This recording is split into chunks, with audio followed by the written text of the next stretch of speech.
Assalamualaikum warahmatullahi wabarakatuh. Salam berjumpa kembali para sahabat peduli sehat dan para mahasiswa dalam satu visi. Senang berjumpa dengan Anda. Kali ini kita akan bahas bersama tentang topik asuhan keperawatan lansia dengan kondisi inkontinensia urin. Untuk itu mari kita simak bersama.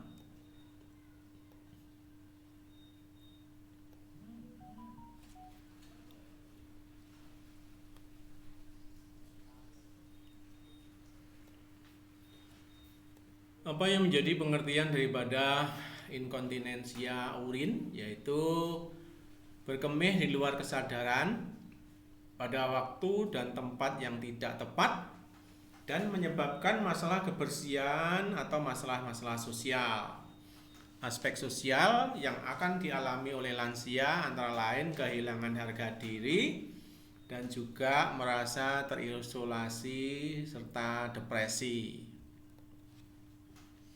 Inkontinensia uri adalah sering berkemih atau ngompol yang tanpa disadari merupakan salah satu keluhan orang usia lanjut. Inkontinensia uri adalah pengeluaran urine dalam jumlah dan frekuensi yang cukup banyak sehingga mengakibatkan masalah atau gangguan kesehatan dan gangguan sosial. Klasifikasinya ada beberapa macam daripada inkontinensia urin. Yang pertama adalah inkontinensia stres. Akibat adanya tekanan di dalam abdomen seperti bersin atau selama latihan menyebabkan kebocoran urine dari kandung kemih. Tidak terdapat aktivitas kandung kemih. Tipe inkontinensia urin ini sering diderita oleh para wanita atau perempuan yang mempunyai banyak anak, karena di sana terjadi kendornya daripada otot-otot di sekitar dasar panggul. Yang kedua adalah inkontinensia mendesak atau urgent incontinence. Berkemih dapat dilakukan, tetapi orang biasanya berkemih sebelum sampai ke toilet. Mereka tidak merasakan adanya tanda untuk berkemih. Kondisi ini terjadi karena kandung kemih seseorang berkontraksi tanpa didahului oleh keinginan untuk berkemih. Kehilangan sensasi untuk berkemih ini disebabkan oleh adanya penurunan fungsi persarafan yang mengatur perkemihan. Kemudian yang ketiga adalah inkontinensia overflow. Seseorang yang menderita inkontinensia overflow akan mengeluh bahwa urinenya mengalir terus-menerus. Hal ini disebabkan oleh adanya obstruksi saluran kemih seperti pada pembesaran prostat atau konstipasi. Untuk pembesaran prostat yang menyebabkan inkontinensia urin dibutuhkan tindakan pembedahan, dan untuk konstipasinya relatif mudah diatasi, bisa menggunakan laksatif. Yang keempat adalah inkontinensia refleks. Hal ini terjadi karena kondisi sistem saraf pusat yang terganggu seperti demensia. Dalam hal ini, pengosongan kandung kemih dipengaruhi refleks yang dirangsang oleh pengisian. Kemampuan rasa ingin berkemih dan berhenti berkemih tidak ada. Penata laksanaannya dengan permintaan untuk miksi secara teratur setiap jam atau dengan menggunakan diapers atau pampers untuk ukuran dewasa. Kemudian yang kelima adalah inkontinensia fungsional. Pada klien ini mempunyai kandung kemih dan saluran urine yang utuh dan tidak mengalami kerusakan persarafan yang secara langsung mempengaruhi sistem perkemihan tersebut. Kondisi ini muncul akibat ketidakmampuan lain yang mengurangi kemampuannya untuk mempertahankan inkontinensia. Ini akan kita jelaskan, yaitu cause of reversible urinary incontinence ya. Ini kita gunakan pola yaitu D delirium, I infection, inflammation atau impaction, A atropic vaginitis, P poliuri, pharmaceutical yaitu dengan obat, P berikutnya adalah physiological disorder, E endocrine disorder, R restricted mobility atau retention. Jadi kita menggunakan formula Diapers. S-nya adalah stool impaction. Etiologi inkontinensia urin ini menurut Suparman dan kawan-kawan bisa disebabkan oleh seperti apa yang telah kita sebut dalam singkatan Diapers. Menurut Suparman ini juga ada poliuri, nocturia, gagal jantung. Faktor usia lebih banyak ditemukan pada usia lebih dari 50 tahun. Lebih banyak terjadi pada lansia wanita karena penurunan estrogen berdampak atrofi jaringan uretra dan penurunan otot dasar panggul akibat melahirkan. Juga lebih banyak terjadi pada wanita yang karena wanita ini perokok. Selain perokok bisa karena peminum alkohol. Selain itu juga bisa terjadi pada wanita yang obesitas dan juga yang mengalami ISK atau infeksi saluran kemih.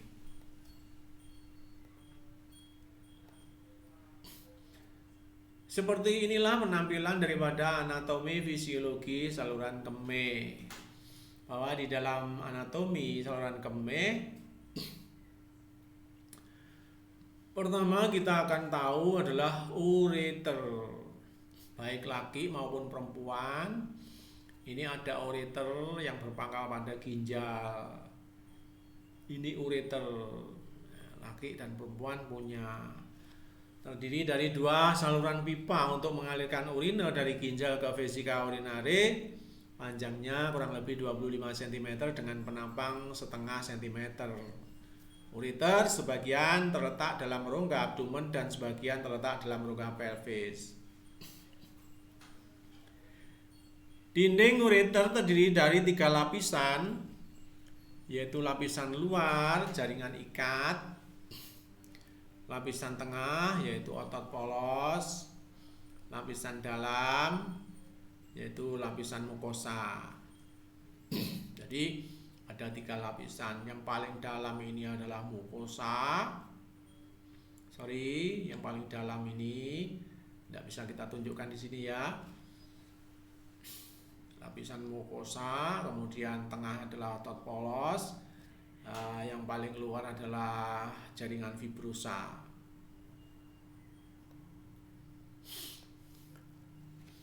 Selain ureter yaitu vesika urinare. Ini yang besar ini vesika urinare. Kalau yang ini adalah ureternya, ada 2 baik laki maupun perempuan.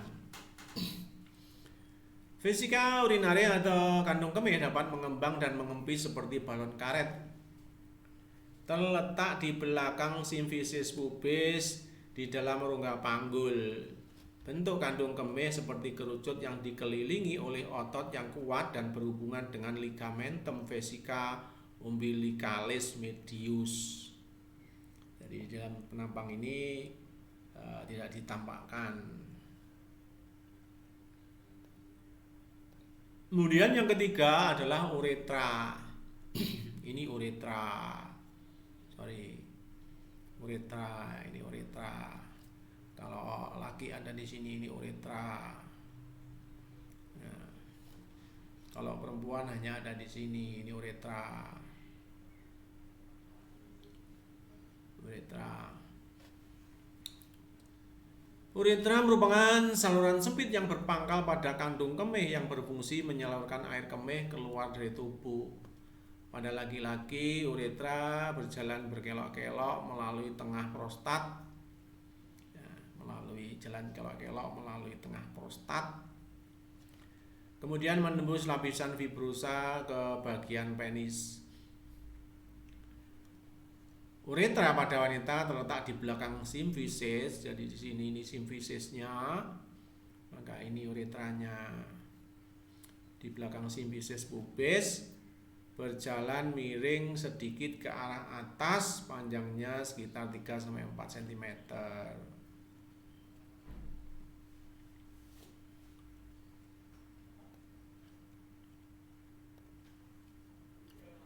Inilah proses berkemih.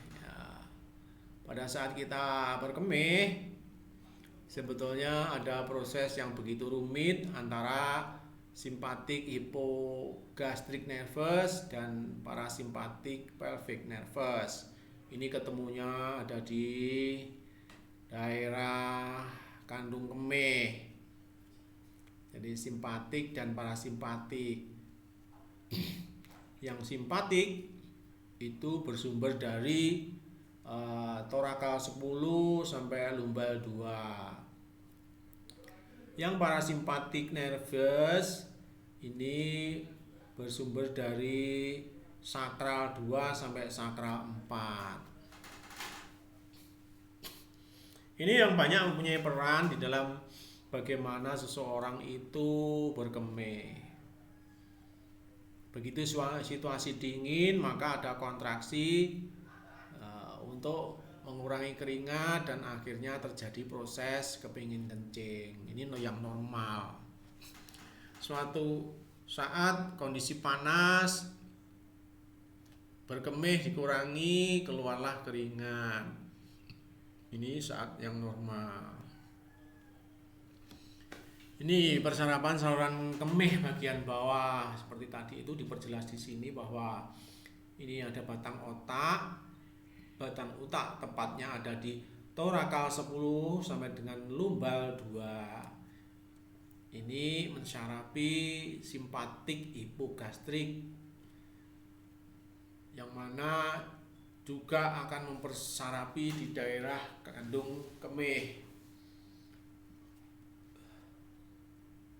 Kemudian yang parasimpatik itu berawal atau bersumber dari sakral 2 sampai sakral 4, juga akan mempersarapi di kandung kemih. Prosesnya seperti ini. Ini merupakan otot polos destruktor, internal sphincter smooth muscle. Ini yang bisa buka nutup, kalau kepingin kencing buka, kalau nggak kepingin nutup. Intramural skeletal muscle. Nah, di sini juga yang ini extramural skeletal muscle, dan yang ada sebelah sini uretral smooth muscle. Yang parasimpatik akan menimbulkan kontraksi di S2 sampai S4 tadi, masuk di kandung kemih dan bisa menimbulkan kontraksi bila ada rangsangan. Urinary inkontinensia itu dibagi dua, ada yang akut dan juga ada yang kronis. Yang kronis ini ada beberapa, yaitu stres, urinary incontinence, overflow urinary incontinence, urgency urinary incontinence, dan functional urinary incontinence, juga mixed urinary incontinence. Jadi seperti inilah yang overflow, kebanyakan air kencing sehingga kondisinya ini eh, ada tahanan sehingga akan memenuhi kandung kencing dan ada perasaan pengen kencing. Yang stres terjadi refleks pelvic floor, peningkatan abdominal pressure atau tekanan abdominal meningkat sehingga terjadi seperti balon ini dikempiskan, diremas. Yang urgen, bladder oversensitive from infection atau neurological disorder. Jadi ada permasalahan yang terkait dengan adanya infeksi di kandung kemih atau blas. Inkontinensia urgensi seperti ini terjadi tahap mana otot destruktor ini mengalami kontraksi yang involunter sehingga menimbulkan tekanan pada bladder atau blas atau kandung kencing sampai pada kemudian menjalar ke tekanan itu ke uretra. Jadi akan terjadi di sini air kemih atau air kencing, akhirnya akan terjadi pengeluaran tetapi tidak normal, hanya menetes-netes saja, dan juga nggak bisa ditahan, juga nggak bisa dikeluarkan, keluarnya nggak bisa brol ya, sedikit-sedikit. Yang inkontinensia stres seperti ini gambarannya, ada penekanan pada abdominal sehingga juga akan menekan pada bladder ya, menekan pada kandung kemih.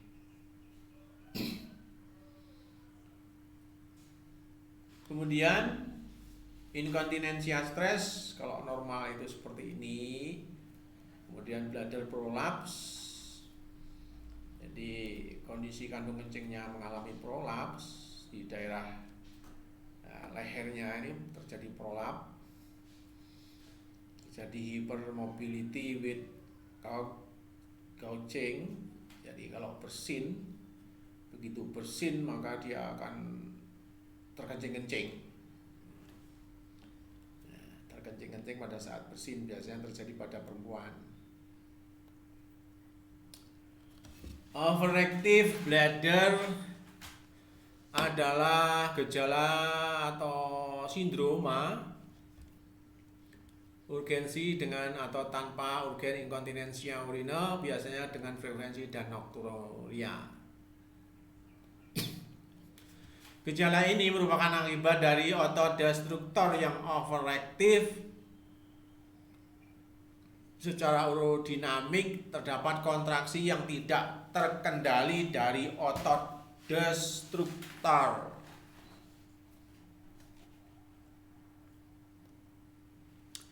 Istilah overactive bladder ini dipakai bila tidak terbukti ada infeksi atau patologi yang lain. Diagnosis overactive bladder sekarang dapat dibuat atas dasar simptom, tidak diperlukan pembuktian dengan urodinamik.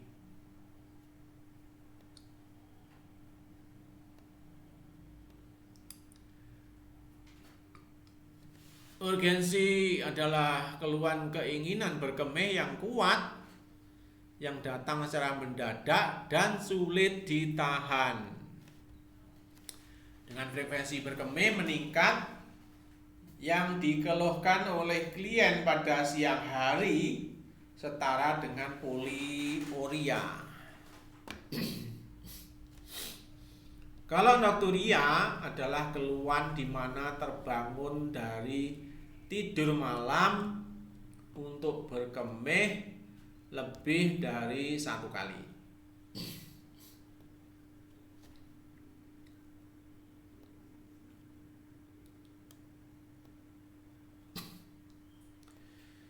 Apa akar masalahnya? Kita harus tahu seperti apa akar masalahnya ini. Dengan bertambahnya usia atau menopause atau lansia akan mengalami kelemahan struktur panggul. Panggulnya secara anatomis akan mengalami ototnya kendor, sehingga akan mengalami keluhan atau kejadian yang diberikan nama inkontinensia urina.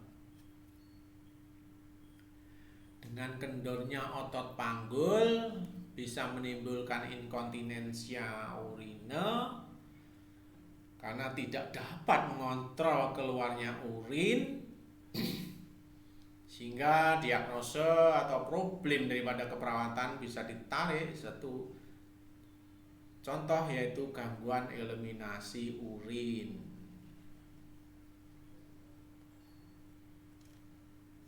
Tidak dapat mengontrol keluarnya urin menimbulkan genitalia eksternal basah, urine tersisa di celana, tubuh berbau pesing, sehingga terjadi problem keperawatan defisit perawatan diri. Kondisi tidak terkontrol keluarnya urin, ini urin yang bersifat asam bisa mengiritasi kulit, daerah genitalia yang lembab, sehingga menimbulkan lecet dan akan menimbulkan problem perawatan yaitu risiko gangguan integritas kulit atau jaringan.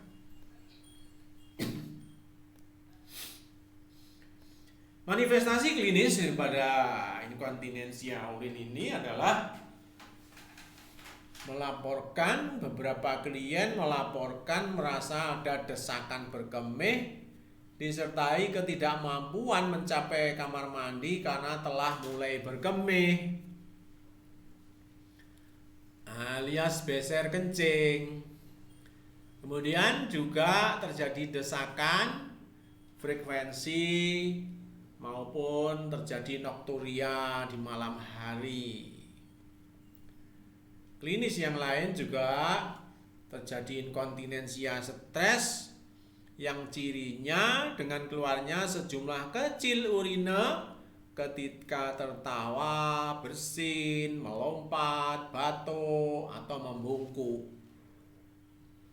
Kalau inkontinensia overflow, ini cirinya yaitu dengan aliran urine buruk atau lambat dan merasa menunda atau mengejan.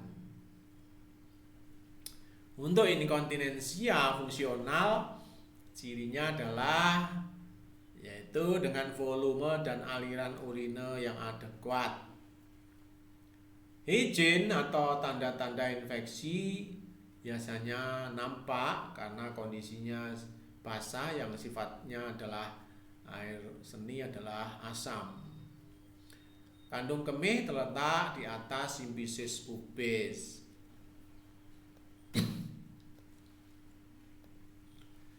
Untuk itu, setiap klien yang dirawat dengan kondisi inkontinensia urin perlu dibekali buku catatan kandung kemih, yaitu buku catatan ini akan membantu klien dan tim kesehatan. Buku catatan berkemih membantu melihat penyebab dari gangguan kontrol berkemih.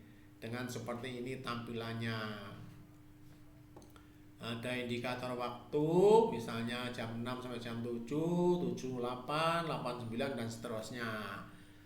Indikator minumnya, jenis yang diminum misalnya kopi, jumlahnya misalnya 2 cangkir. Indikator berkemih, berapa sering, misalnya 12 kali. Jumlahnya biasanya plus, ada plus 1, plus 2, plus 3. Ini untuk menunjukkan banyaknya. Ngompol juga akan dilihat jumlahnya berapa. Indikator merasakan ingin berkemih atau anyang-anyangan biasanya ini ya.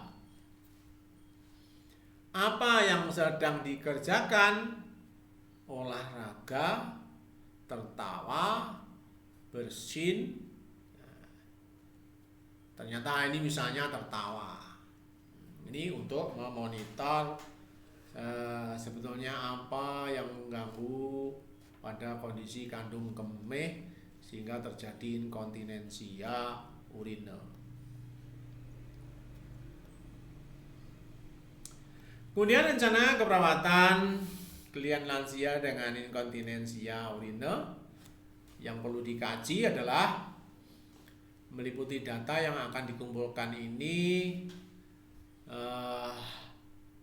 Yang pertama, identitas klien, nama, jenis kelamin, umur, agama, status perkawinan, pendidikan, pekerjaan, suku bangsa, alamat, dan diagnosa medis. Kemudian berikutnya adalah keluhan utama.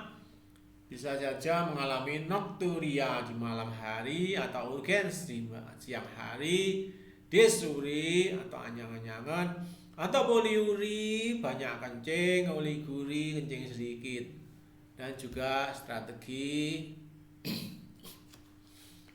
Yang ketiga adalah riwayat penyakit sekarang, memuat tentang perjalanan penyakit sekarang sejak timbul keluhan, usaha yang telah dilakukan untuk mengatasi keluhan.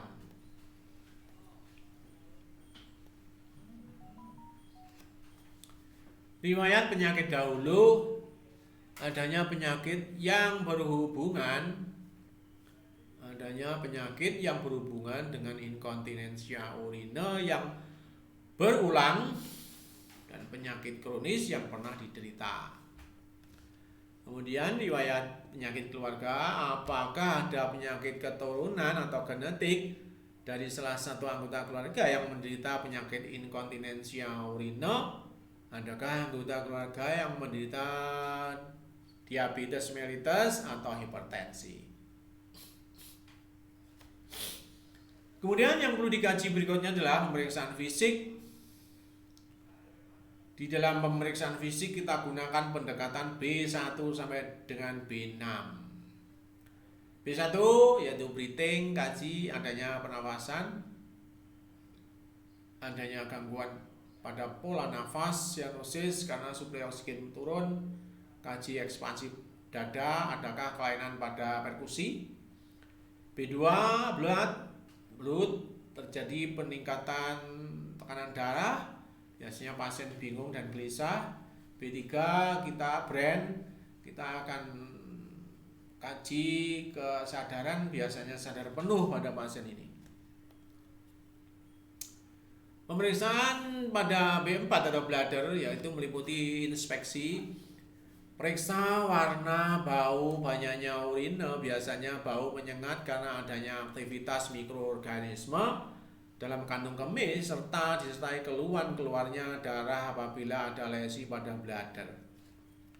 Pembesaran daerah suprapubik, lesi pada meatus uretre, banyak kencing dan nyeri saat berkemih, mendadak, dysuria akibat dari infeksi. Apakah klien terpasang kateter sebelumnya? Palpasi, rasa nyeri di saat atau pada daerah suprapubik atau pelvis, seperti rasa terbakar di uretra luar sewaktu kencing atau dapat juga di luar waktu kencing. Kemudian B5 atau bowel, bising usus setelah peningkatan atau penurunan, adanya nyeri tekan abdomen, adanya ketidaknormalan perkusi, adanya ketidaknormalan palpasi pada ginjal. B6 atau bone, pemeriksaan kekuatan otot dan membandingkan dengan ekstremitas yang lain, adakah nyeri pada persendian. Itu tadi pemeriksaan dengan pendekatan B1 sampai dengan B6. Kemudian diagnosis keperawatan yang bisa ditegakkan adalah yang pertama adalah gangguan eliminasi urin berhubungan dengan ketidakmampuan mengkomunikasikan kebutuhan eliminasi. Dengan definisi adalah disfungsi urine di eliminasi urin. Penyebabnya adalah penurunan kapasitas kandung kemih. Jadi volumenya menjadi mengecil, iritasi kandung kemih, mungkin ada infeksi, penurunan kemampuan menyadari tanda-tanda gangguan kandung kemih, efek tindakan medis dan diagnostik, misalnya operasi gagal ginjal, operasi saluran kemih, anestesi, dan obat-obatan. Juga penyebabnya kelemahan otot pelvis, ketidakmampuan mengakses toilet, hambatan lingkungan, ketidakmampuan mengkomunikasikan kebutuhan eliminasi, outlet kandung kemih tidak lengkap, dan juga imaturitas pada anak usia kurang dari 3 tahun. Gejala mayornya adalah subjektif, ada desakan berkemih, urin menetes, sering buang air kecil, nokturia, mengompol maupun enuresis. Gejala objektifnya bisa dalam bentuk distensi kandung kemih, berkemih tidak tuntas, dan volume residu meningkat. Untuk gejala minor, subjektif tidak ada, tanda objektif juga tidak ada. Kondisi klinis terkait yaitu infeksi ginjal dan saluran kemih, hiperglikemi, trauma, kanker, cedera, tumor, infeksi medula spinalis, neuropati diabetikum, neuropati alkoholik, stroke, dan Parkinson. Kemudian intervensi keperawatannya, kita tetapkan tujuan dan kriteria hasil. Setiap tindakan ini dilakukan selama 2x24 jam. Diharapkan gangguan eliminasi dapat teratasi dengan kriteria hasil. Frekuensi buang air kecil membaik, menjadi normal. Karakteristik urine juga menjadi normal. Sensasi berkemih juga meningkat, artinya ada rangsangan berkemih. Tindakan keperawatan yang diambil, yang pertama adalah observasi. Yang diobservasi adalah identifikasi kebiasaan buang air kecil sesuai usia, terutama pada lansia, dan monitoring integritas kulit pasien. Kalau misalnya sering kencing, maka di daerah genitalia terjadi kemerahan biasanya. Kemudian tindakan terapeutiknya adalah buka pakaian yang diperlukan untuk memudahkan eliminasi, dukung penggunaan toilet, pakai pispot, urinal secara konsisten, jaga privasi selama eliminasi, ganti pakaian setelah eliminasi jika perlu, bersihkan alat bantu buang air kecil setelah digunakan, latih buang air kecil sesuai jadwal jika perlu, sediakan alat bantu yaitu misalnya kateter eksternal atau urinal jika diperlukan. Tindakan yang ketiga adalah edukasi, anjurkan buang air kecil secara rutin dan anjurkan ke kamar mandi atau ke toilet jika diperlukan.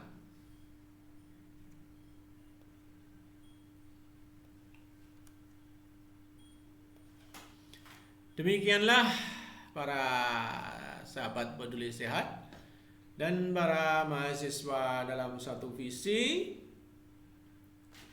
Mungkin Anda bertanya, silahkan chat pada channel YouTube Insan Peduli Sehat. Semoga apa yang kita bahas membawa manfaat bagi kita semuanya. Mohon maaf apabila ada kekurangan. Sampai ketemu pada topik-topik berikutnya. Akhirul kata, wassalamualaikum warahmatullahi wabarakatuh.